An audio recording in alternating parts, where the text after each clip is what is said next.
Continuing with our processes of change, increasing complexity is highlighted to be one of the processes in which we act on the Earth system through. I don't know, the sentence didn't make sense.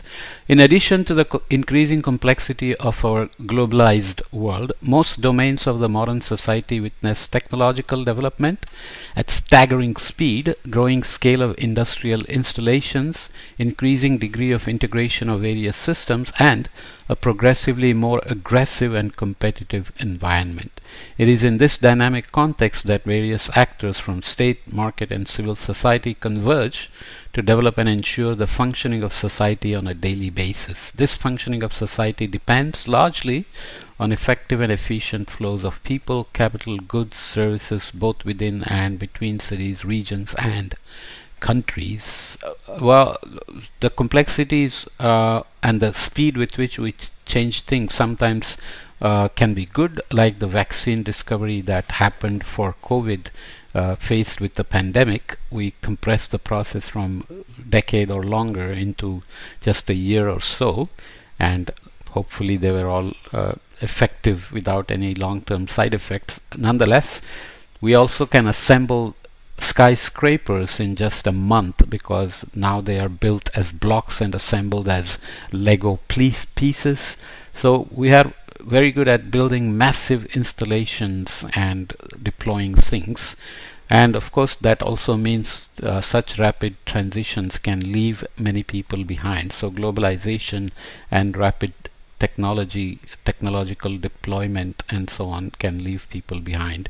As an example, dependable space here, the loss of the Galaxy 4 satellite in 1998 disrupted around 90% of all pagers in USA, including communications within healthcare, and affected credit card purchases and ATM transactions all over the country. Just last week, ATM had a massive failure of its network, and many of the cell phone networks died, and millions. So these are now very common, that we are so dependent on systems that the dependable space grows in size, and redundancy in the system is not as high as you would think. You would think if the cell phone network fails, AT&T can flip on another network instantly, but that's not so easy. So understanding and managing the complexity of society entails understanding and managing dependencies then. A dependency is here a connection between two entities in society, so flows, sectors, infrastructures, actors, etc., through which the state of one influences the state of the other. These dependencies do not only allow the effects of an unwanted event to cascade through society, they also transmit the effects of human decisions and actions for good and for bad, and make it difficult for us to foresee the actual effects of our policies and practice. So this plays out in many ways. Cybersecurity now, for example, the so-called Internet of Things, which is supposed to link everything to everything, your car to your home and in your office and so on and so forth, makes it a target as well. So Russia is now being discussed as, and China, they're launching satellites to knock out other satellites, which, if you think about defense and operations, they are often communicating through satellites, tracking each other through satellites, spying on each other through satellites, managing their remote wars, drones, and so on through satellites. So if you can knock out satellites, you make the country blind quite quickly. So this is another dependency that has now gone out of the earth into the sky, and of course there is no limit to this as we keep going, right? One of the changes that drive these creeping dependencies is the process towards increasing effectiveness and efficiency. So what's a good thing can become a bad thing.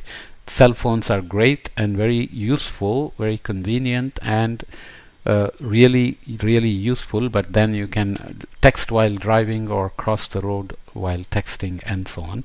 Such drive for optimization has been vital for the development of modern society, as its positive effect of increasing cost effectiveness frees up resources to aim even higher or to utilize for other important things. However, optimization implies exploitation of the advantages of operating at the fringes of conventional practice, approaching the boundaries of safety and sustainability as well, in addition to the actual risk of venturing too close to or perhaps even over these boundaries. Optimization has the downside of increasing vulnerability by reducing buffers that could be used to maintain critical flows or functioning during disturbances. So that's what I would call redundancies in the system as well. If one system gets knocked out, one critical system gets knocked out, you have enough nodes that it doesn't cascade through the whole system, and you have an alternative that can be flipped back on very quickly. Hence, that itself will be an optimization problem. Hence, optimization means increased efficiency in everyday circumstances, but also increased vulnerability to disturbances, and not just natural disturbances like cyclones or hurricanes or tsunamis, but even terrorist activities, right? Cyber hacking is now very extensive, with space-sponsored activities by every country. So as steadily less buffers make smaller and smaller disturbances to potentially lead to disruptions of entire systems, vulnerabilities to disturbances keep increasing. It is, in other words, no coincidence that the concept of just-in-time or lean production applied in almost every segment of modern society originally was called fragile production. Okay?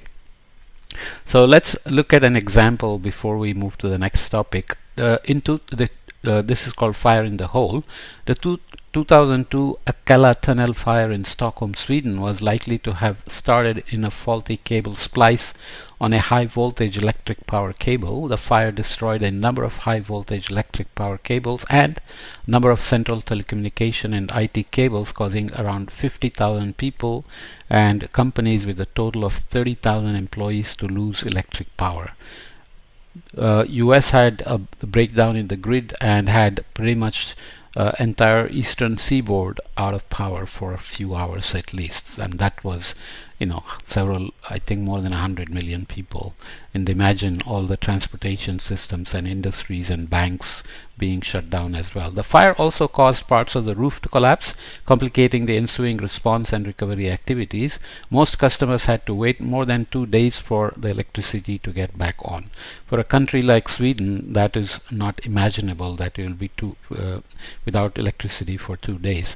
On top of the inconvenience for modern households to get by without electricity for that long, the resulting costs and potential danger to the event was substantial. So cell phone charging, electric stoves, electric cars, everything can become inoperational. Parts of the metro system stopped working, again big perturbation, not only demanding complicated evacuation of passengers through tunnels, but also increasing the traffic on the streets above. Traffic lights and street lights were not functioning, causing traffic flows to slow down considerably, which Swedes are probably not used to.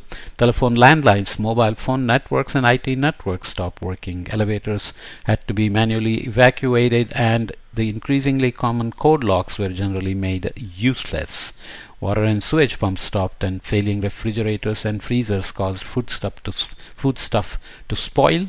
Most authorities and companies in and around the affected area had, in other words, to disband normal activities, and several critical functions in society stopped working for a substantial period of time. So this increased complexity and vulnerability of the system is clearly demonstrated here, and this is for a rich small country like Sweden. Of course, there are sometimes lower vulnerabilities in poor countries because they are not so highly connected and dependent on such interconnected systems, but that hardly is the point in terms of where we want to go in the future, right? Another I think I should, yeah, let's finish this and move to the next podcast. Another closely related process that's increasing is the increasingly aggressive and competitive environment that most actors operate in. This environment is a result of the processes of optimization and institutional fragmentation and has the effect of focusing the incentives of decision makers on short-term financial gain rather than on safety and sustainability. It is under these pressures of cost effectiveness and competition that the defined boundaries of safety and sustainability are increasingly approached, making actors accustomed to a degree of performance that earlier was considered risky and effectively recalibrating the boundaries of safety and sustainability. Living on the edge is just an expression used, for people who are adventurous and try sometimes good things and sometimes bad things. Living on the edge can be that you are always bungee jumping or driving at high speeds or something, but it also can mean you are taking drugs to perform better and stay awake longer, reduce anxiety, and so on and so forth. This process is not confined to the market environment of the private sector, but it is also influencing the public sector as a result of increasing service demands and reduced resource allocations.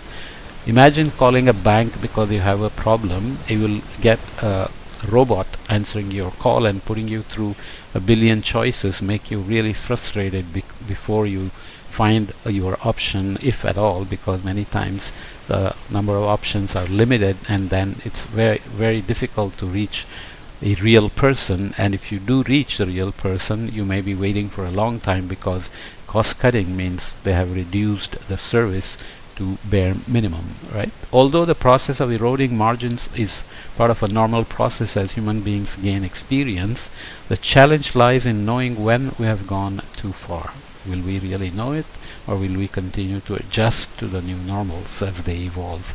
The slow incremental increase of complexity through creeping dependencies, driven by the process of optimization, institutional fragmentation, and increasing aggressive and competitive environment, make it progressively more difficult for actors to grasp and manage risk to their critical flows and functions. Without acknowledging these processes and their consequences, there is a grave risk that we allow society to slowly drift into danger. So this has to be understood better, especially in the context of sustainable development overall, rather than just some danger in some general sense. So we'll come back and do that as we conclude this chapter and then move on to the next chapter. Okay, so this we are in our challenges to sustainability, and next chapter will be we are in part 1 was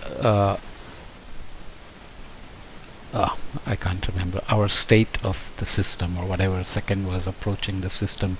Third will be changing the system. But anyway, let's leave this here.